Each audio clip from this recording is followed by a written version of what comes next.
The sun dipped low on the horizon, painting the golden fields of the ranch in warm hues of amber and crimson. The air was thick and heavy, the kind of dense heat only late summer afternoons could bring. Two horses trotted lazily along a narrow path between towering cornfields, ridden by two shirtless young men. Their skin glistened with sweat and dust, as if they were carved from the land itself. Peter rode ahead with his usual easy swagger, his tanned body catching the last rays of sunlight like bronze. Behind him, Eric struggled to keep pace, torn between admiring the landscape and stealing glances at his cousin, so comfortable in his skin, so bold, so magnetic. "Come on," Peter called out, glancing back with a mischievous spark in his eyes. "I want to show you something." Soon, they reached a hidden lake, a mirror of still water tucked away between trees and smooth boulders, like a secret sanctuary deep within the ranch. They dismounted and tied up the horses. Without hesitation, Peter unbuckled his belt, dropped his jeans, and stood in nothing but damp white underwear, nearly see-through from the sweat. Eric froze. The summer heat now flared from the inside out. "What's the hold-up?" "Don't tell me you're shy now," Peter teased, slinging an arm casually around Eric's waist, playful, but undeniably close. With a chuckle, Peter gave him a light shove and dove into the water. It splashed wildly. Eric hesitated, peeling off his shorts slowly. Peter surfaced moments later, hair slicked to his forehead, grinning wide. "I missed you, you know. It's better when you're here." Eric glanced away, heart pounding. "I missed you too, cousin." Peter held his gaze just a beat too long. Then, like a bratty kid, he disappeared under the water and flung his underwear straight at Eric's face. "Are you insane?" Eric shouted, tossing the soaked briefs aside. Peter cackled, now swimming naked. "Get in here already. Stop being such a prude." Blushing, Eric shed the rest of his clothes and dove in. The water was cold, shockingly so, but refreshing. He tried to keep his distance, but Peter wouldn't let him. He splashed, tickled, pulled Eric in close, arms looping around his shoulders, his chest, his waist. Then, suddenly, Peter stopped. He just stared. His eyes glimmered in the fading light. "I really missed you, Eric." Something twisted inside Eric's chest. He wanted to speak. To say something, anything. But before he could, Peter disappeared underwater again. Eric laughed nervously and backed away. But in a split second, his foot slipped on a slick rock.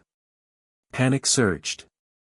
He flailed, trying to rise, but the lake was deeper than he remembered, and his breath caught in his chest. Peter, still laughing, took a moment to realize something was wrong. Then he saw Eric go under. "Eric? Eric!" he shouted. Without thinking, he dove, reaching for him. Eric's body was limp, his eyes closed. Peter hauled him back to shore, his heart racing. Still naked, he knelt beside him and began CPR, mouth to mouth, pressing gently on his chest, their bare skin touching. "Come on, please, Eric, breathe." Then, a rough voice cut through the trees. "Peter." Peter whipped around, startled. Jack, the ranch hand, stood there, machete at his hip, eyes wide. Peter jumped to his feet, trying to cover himself. He was drowning, Jack. "Help me." Realizing he'd misread the scene, Jack rushed to Eric's side to help. The silence that followed seemed to stretch on forever. Eric, lying on the grass, slowly opened his eyes.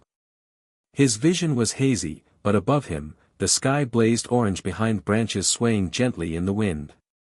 His breath returned, shallow but steady. And in that moment, his thoughts drifted back to the beginning.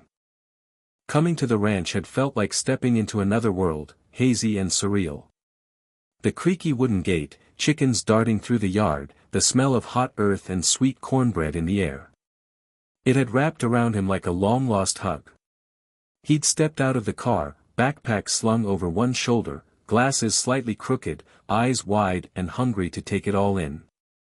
And there she was, Aunt Rose, arms already open, smiling that warm, overly affectionate smile only she could give. "Look at my little artist. You've lost weight at college, haven't you?"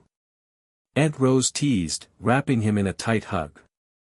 Uncle Ben followed close behind, leaning on his old wooden cane, a well-worn cowboy hat perched on his head, pretending to frown. "That hair's getting weirder by the day, boy. But you're still my favorite nephew." Eric chuckled, embarrassed but comforted by the old man's familiar gruffness. On the porch, Judith waved with flour-covered hands and a floral apron dusted with cornstarch. "I made cornbread and fresh passion fruit juice. We need to fatten you up, Rose." Jack, however, just gave a small nod from where he stood, arms resting on his machete. As always, his eyes said little, but noticed everything. And then there was her, Anna. Perched on a rocking chair like she was waiting for a dinner party in the city. Perfectly styled, flawless blonde hair, manicured nails, and a thin-lipped smile. "Eric," she said coolly, barely nodding. Her eyes, glassy and unreadable, didn't welcome him. They never had, not even when they were kids playing together in the yard. That afternoon moved slowly. Eric wandered the property, rediscovering corners of his childhood that felt like fragments of a half-forgotten dream. The trees they used to climb. The old swing. The heart-shaped rock by the creek. It was all still there. When he entered the guest house, it was like stepping back in time. The same pale wooden walls. The twin bed by the window, the one he'd shared with Peter all those childhood summers. His grandmother's patchwork quilt still folded at the foot of the bed. And then, the memories came rushing in. 2 boys running barefoot through the fields, shouting the names of made-up monsters. Starry nights lying side by side, whispering secrets beneath a sky humming with crickets. Afternoons helping Judith in the kitchen, hands sticky with dough. Watching Uncle Ben break horses in the corral, while Peter whispered that one day he'd take care of all the animals on the ranch with his own 2 hands. And Erin, the mare that Peter now adored, had been named by Eric during a soft summer rain, gently stroking the nose of the newborn foal. They had always slept together. Like brothers. No shame, no guilt. Just closeness, warmth, the simple safety of belonging. But something changed, during one particular summer. The way they touched lingered longer. Conversations became heavier with silence. Stolen glances lasted a heartbeat too long. Until one night, when everything tipped over. They were becoming men, after all. One afternoon, now teenagers, Peter arrived with a plastic bag hidden under his shirt. "Got a DVD you have to see," he said, eyes glinting with mischief. Curious, Eric slid the disc into the old DVD player. As the screen lit up, he choked on his breath. This wasn't a comedy. It wasn't an action flick. It was something else entirely. Peter was already sprawled on the bed, laughing, stripped to his boxers without a care in the world. "It's just a movie, what's the big deal?" he said, turning onto his side, his body relaxed, but pulsing with something both innocent and dangerous. Eric tried to focus on the screen, but his eyes kept flicking toward Peter. The silence between them became thick, electric. The scenes unfolding in front of them mirrored something unspoken, something buried deep inside. Peter couldn't help himself. Slowly, discreetly, he began to touch himself, like he was alone. Eric froze, face flushed, caught between the urge to run and the desire to stay. Then Peter looked at him, eyes half-lidded and challenging. "What's the matter, man? Never been curious?" Eric didn't answer. But he didn't pull away either. It happened slowly, almost gently. Like it was the most natural thing in the world.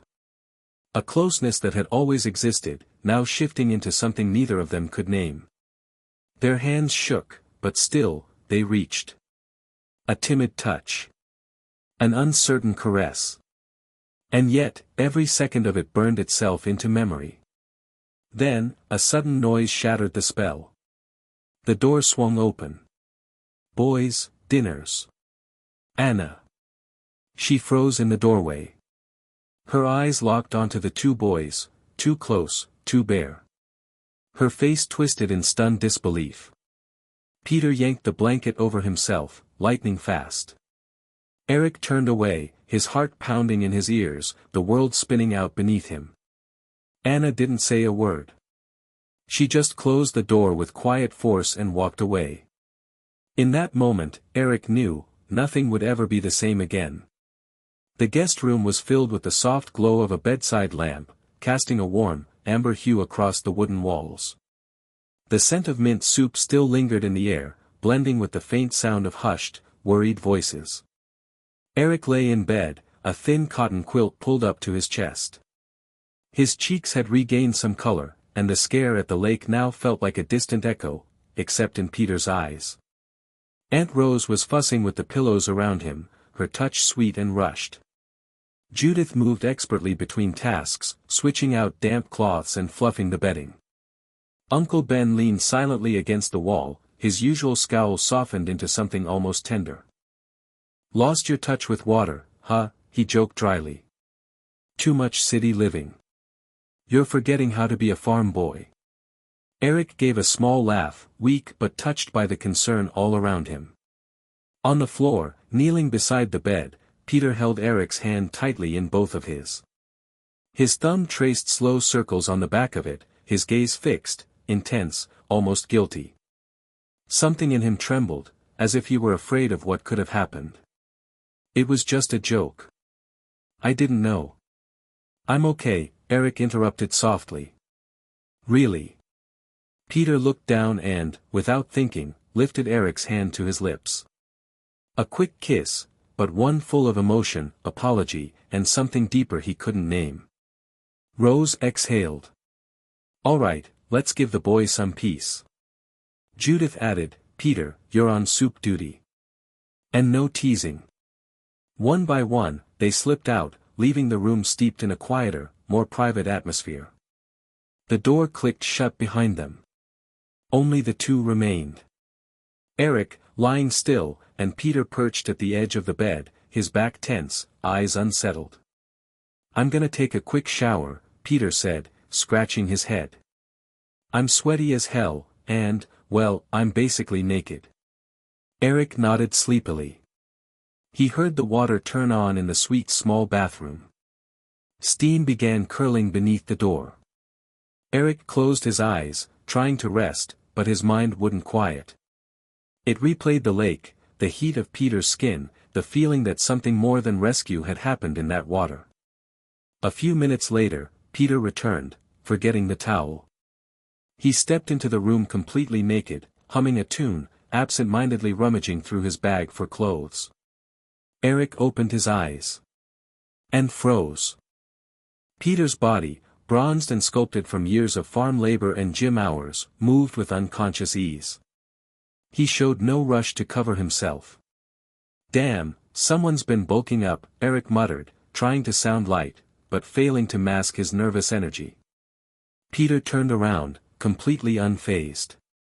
He grinned. "Everything's bulked up these days," he replied with a wink. "Just don't pass out again." Eric laughed, cheeks red. The air thickened between them. The banter was playful, but underneath it lay something old, something quiet and burning. Peter finally slipped on a pair of black briefs and sat back on the bed beside Eric. "Judith said to give you this soup. And I always obey Judith," he joked, grabbing the bowl and spoon. With slow, careful movements, he fed Eric spoonful by spoonful, their proximity intimate and tender. The scent of soap clung to Peter's skin, warm and clean, mixing with the scent of soup and summer. Their hands brushed. Their eyes held. When the bowl was empty, Peter set it aside on the nightstand and lay beside him. "Just till you fall asleep," he whispered, turning onto his side, back to Eric. Eric closed his eyes, but sleep didn't come. His body was tense. His thoughts louder than ever.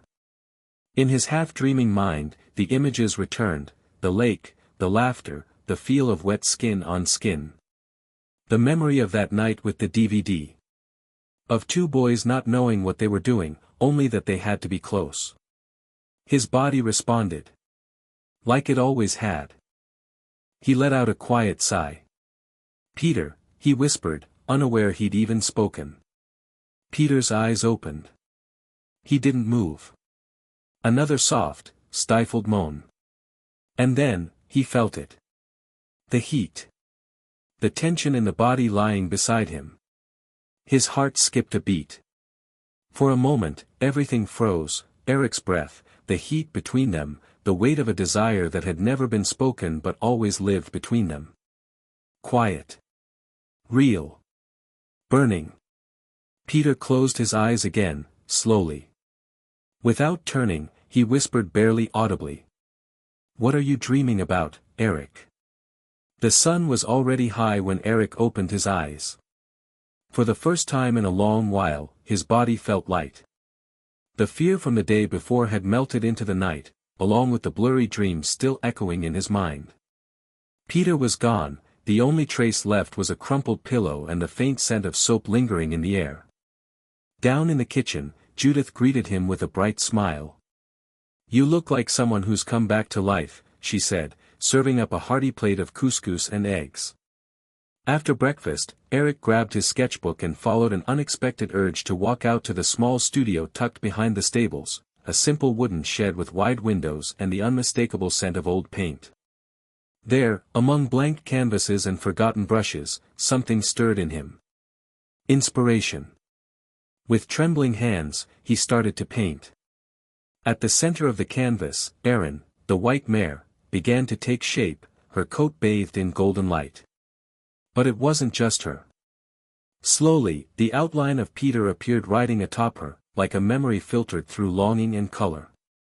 Hours passed. The brush moved on its own, until the creak of the door made him pause. Peter. He stepped in quietly, his eyes drifting to the canvas without a word. Eric felt his face flush. You're painting Erin? Peter asked, stepping closer.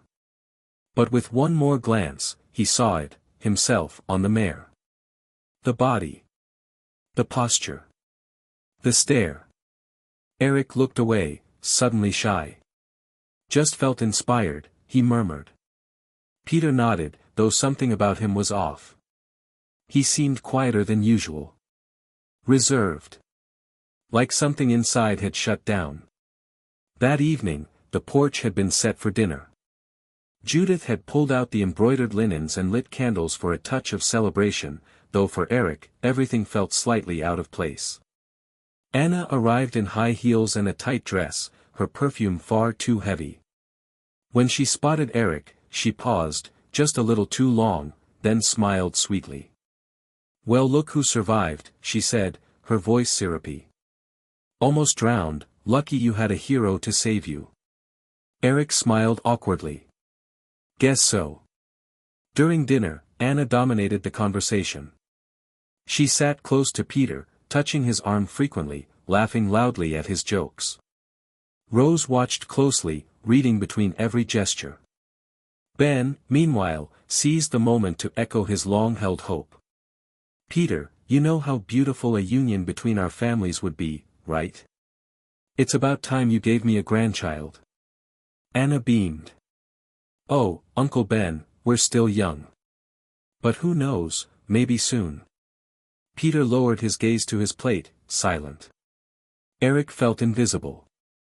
Not because no one spoke to him, but because something else filled the space.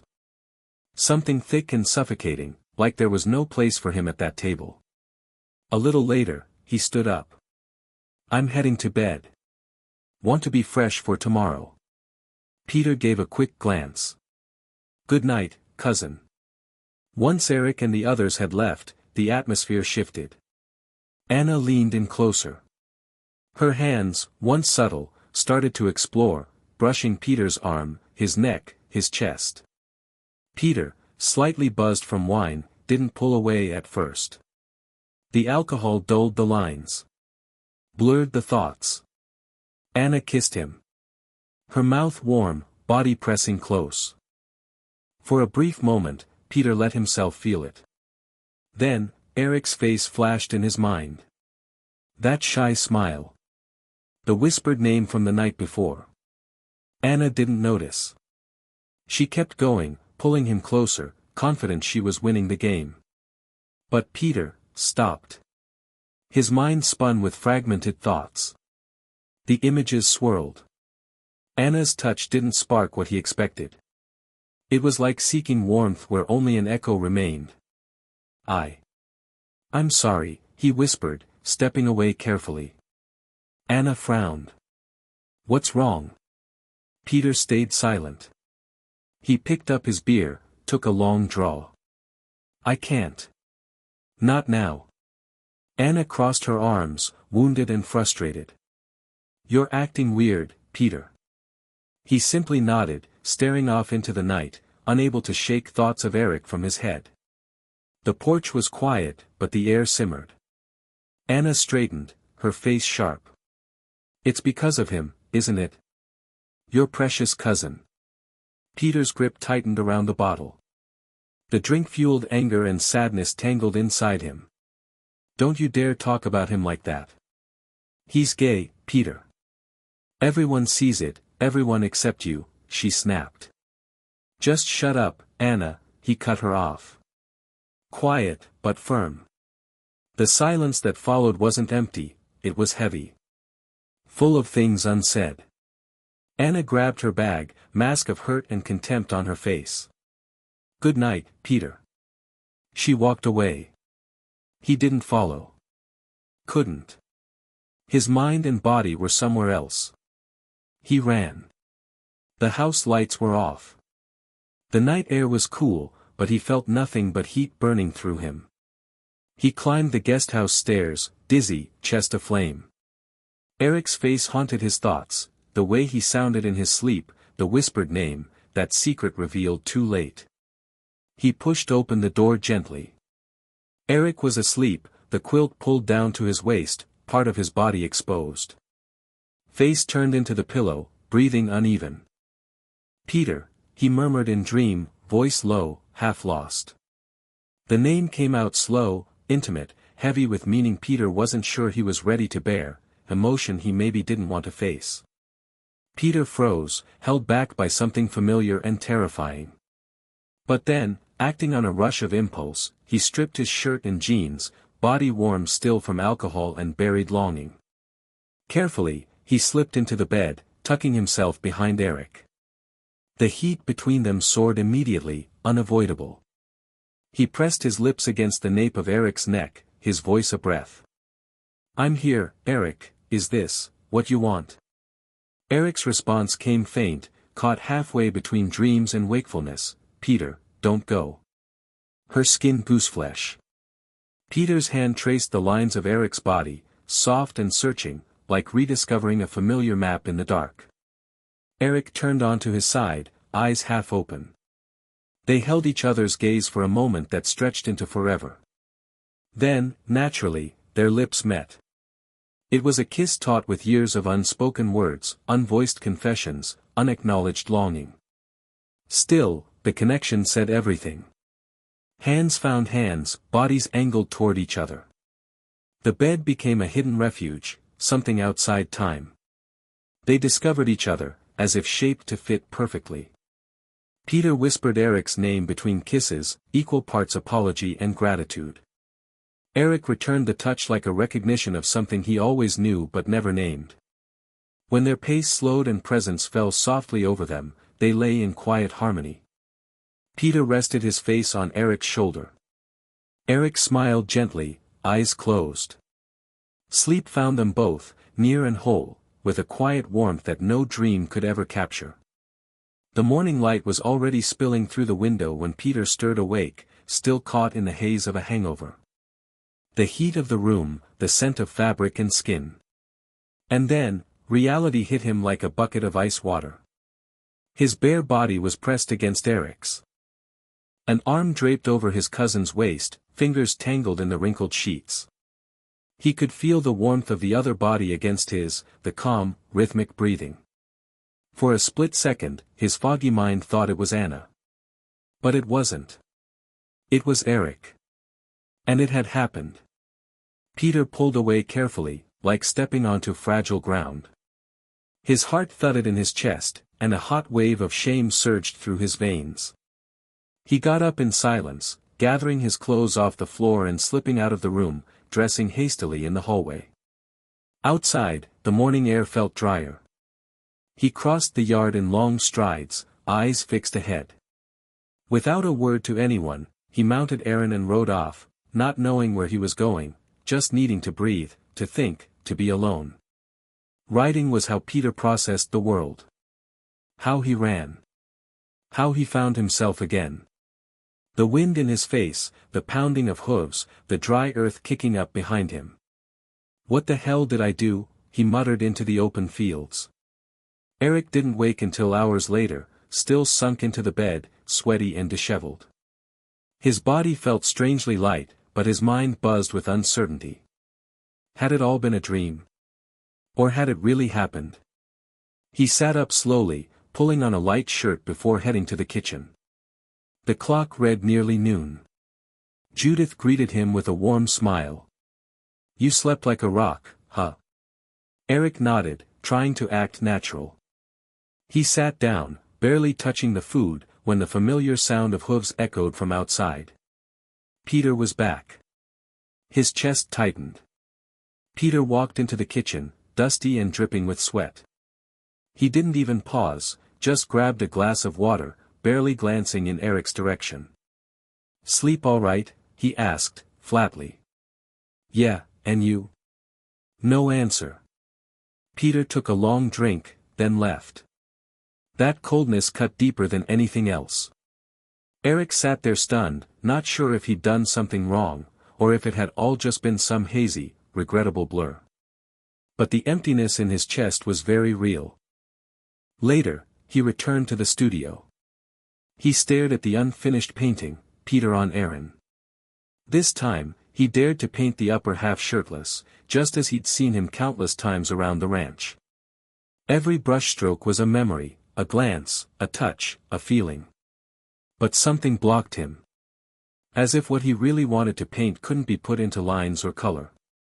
It felt like trying to paint with bound hands. The day crawled on. Peter didn't return. Eric tried to stay busy, but the tension lingered like smoke.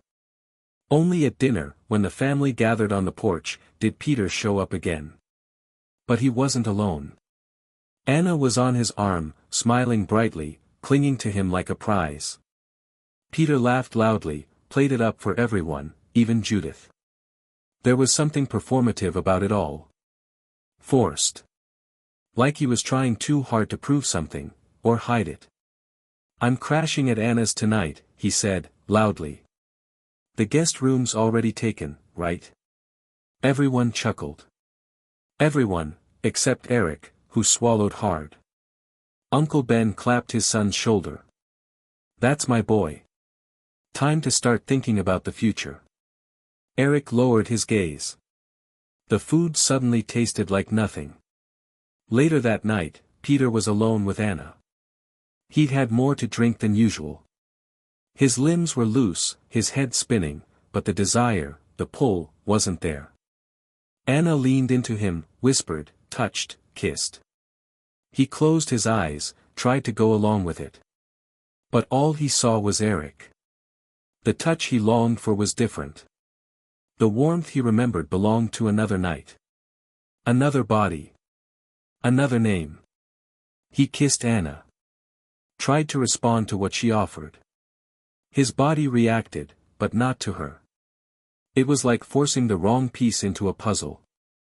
No matter how hard he pushed, it didn't fit. When the moment came, he wasn't really there. He was back in that guest room from the night before. In that embrace. In that whisper. In Eric's half-lidded gaze, lost somewhere between dream and reality. And right there, in the dark of Anna's room, Peter understood, fighting this was pointless. Lying to himself would be worse.